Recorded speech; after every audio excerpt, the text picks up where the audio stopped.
Hello everyone, আসসালামু আলাইকুম। Welcome back to my channel. আশা করি আপনারা সবাই অনেক বেশি ভালো আছেন। আবারও হাজির হয়ে গেলাম আরও নতুন একটি রেসিপি নিয়ে। আমি আজকে শেয়ার করব পাউডার হুইপড ক্রিম দিয়ে কিভাবে কেক ডেকোরেশন করা যায়। চেষ্টা করেছি একদম সহজভাবে রেসিপিটা শেয়ার করার জন্য। তো কথা না বাড়িয়ে চলুন ঝটপট শুরু করি। So let's go to my kitchen and make it. প্রথমে আমি এখানে হাইকো ব্র্যান্ডের হুইপড ক্রিমের প্যাকেট নিয়েছি। আর এই প্যাকেটটা আপনারা যে কোনো সুপার শপ বা মুদি দোকানে পেয়ে যাবেন। আর এই প্যাকেটের পাশে এটার রেসিপি দেওয়া আছে, সেই অনুযায়ী আপনারা এটা তৈরি করতে পারবেন। তো এ পর্যায়ে আমি প্যাকেটটা খুলে দেখাচ্ছি। এই প্যাকেটের ভেতরে আরও দুইটা প্যাকেট আছে। আর এই প্যাকেটের ওয়েট হচ্ছে 70 গ্রাম। এই প্যাকেট দিয়ে 1 থেকে 1.5 পাউন্ডের একটি কেক ভালোভাবে ডেকোরেশন করা যাবে। আমি এখানে এরকম বড় সাইজের একটি বল নিয়েছি আর নিয়েছি ইলেকট্রিক বিটার। আর এই ইলেকট্রিক বিটার এবং বলটা আমি নর্মাল ফ্রিজে প্রায় 4 ঘন্টার মতো রেখেছিলাম। হুইপড ক্রিম তৈরি করার জন্য আগে থেকেই বাটি এবং বিটার দুটোকেই ভালো মতো ঠান্ডা করে নিতে হবে। এ পর্যায়ে আমি সেই হুইপড ক্রিমের পাউডারগুলো বাটির মধ্যে ঢেলে দিচ্ছি। আর আমার আজকে পুরো 2 প্যাকেট লাগবে, আর তাই আমি 2 প্যাকেট ব্যবহার করব। আর সাথে লাগবে বরফ ঠান্ডা দুধ। আমি এখানে বরফ ঠান্ডা দুধ নিয়েছি 1 কাপ। আর সেখান থেকে অল্প কিছুটা দুধ দিয়ে দিলাম। আমি আস্তে আস্তে দুধ অ্যাড করব। তো এ পর্যায়ে দিয়ে দিচ্ছি আইসিং সুগার। যেহেতু হুইপড ক্রিম মিষ্টি থাকে, তাই আইসিং সুগারটা বুঝে দিবেন। আমি এখানে 2 টেবিল চামচ আইসিং সুগার দিয়ে দিলাম। এ পর্যায়ে সব কিছু ভালো মতো মিশিয়ে নেব। যারা নতুন তাদের জন্য বলছি, আইসিং সুগার হচ্ছে চিনির যে পাউডার, সেটাই হচ্ছে আইসিং সুগার। আর এই আইসিং সুগার আপনারা মুদি দোকানে অথবা সুপার শপে পেয়ে যাবেন। তো এ পর্যায়ে সব কিছুর সাথে ভালো মতো মিশিয়ে নেব, যাতে করে কোনো প্রকার লাম্পস বা দলা না থাকে। তো মোটামুটি মেশানো হয়ে গেছে। এ পর্যায়ে আমি এটাকে রেস্টে রেখে দেব প্রায় 10 মিনিটের মতো। 10 মিনিট রেস্টে রাখার পর দিয়ে দিচ্ছি সামান্য পরিমাণে ভ্যানিলা এসেন্স। এই 10 মিনিট রেস্টে রাখার কারণে আইসিং সুগারগুলো ভালো মতো গলে যাবে এবং সব কিছুর সাথে ভালো মতো মিশে যাবে। এ পর্যায়ে আমি একটি বিটার দিয়ে প্রথমে লো স্পিডে আমি বিট করব প্রায় 4 থেকে 5 মিনিট। 5 মিনিট লো স্পিডে বিট করার পর এই অবস্থা। আর এ পর্যায়ে আমি অল্প কিছুটা দুধ অ্যাড করে দিচ্ছি।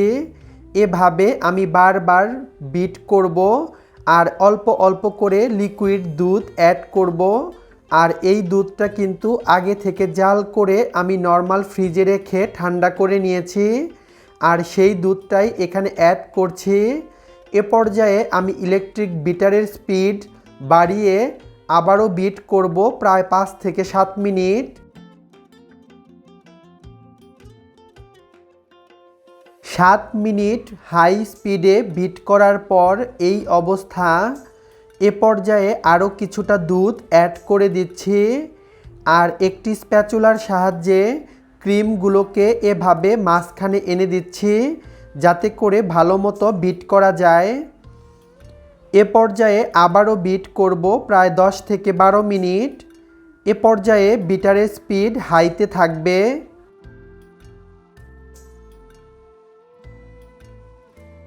10 মিনিট বিট করার পর এই অবস্থা।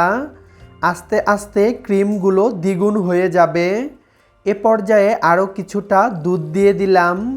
আর সাইডের ক্রিমগুলো এভাবে একটি স্প্যাচুলার সাহায্যে মাঝখানে এনে দেব, যাতে করে বিট করতে সুবিধা হয়। আর অবশ্যই এরকম ইলেকট্রিক বিটার দিয়ে বিট করতে হবে, তা না হয় হ্যান্ড বিটার দিয়ে বিট করলে অনেক সময় লাগবে, প্লাস অনেক কষ্টসাধ্য হবে। এ পর্যায়ে আবারও বিট করব প্রায় 10 থেকে 12 মিনিট।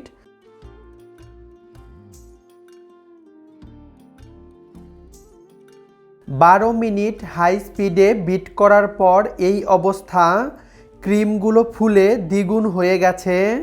আর আমার ক্রিম একদম রেডি।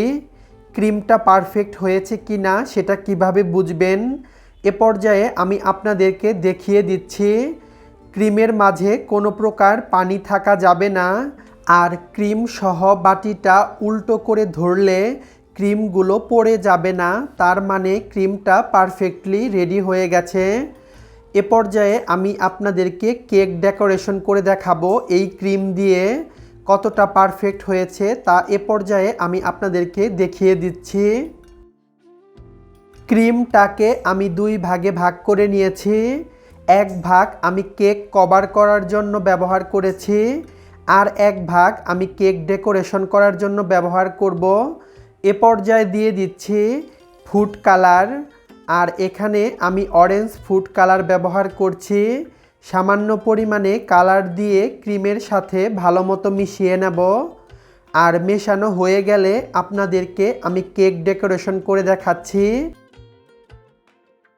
এ পর্যায়ে এরকম একটি নজেলের মধ্যে ক্রিমগুলো উঠিয়ে আমি এরকমভাবে কেকের মধ্যে বর্ডার দিয়ে দিচ্ছি। আর কিভাবে দিচ্ছি আপনারা কিন্তু স্ক্রিনেই দেখতে পাচ্ছেন। আমি কেক ওরকমভাবে ডেকোরেশন করতে পারি না, একদমই পারি না। তো আমি যেরকমভাবে পারি সেরকমভাবেই আপনাদেরকে দেখিয়ে দিচ্ছি।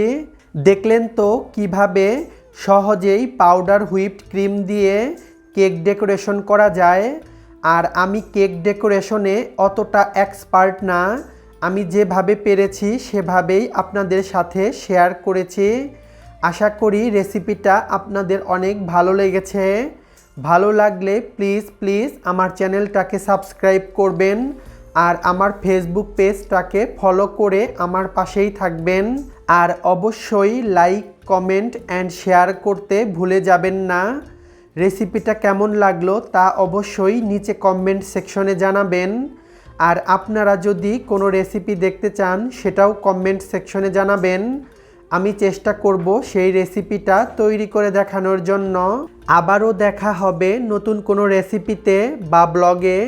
সে পর্যন্ত সবাই ভালো থাকবেন। আল্লাহ হাফেজ।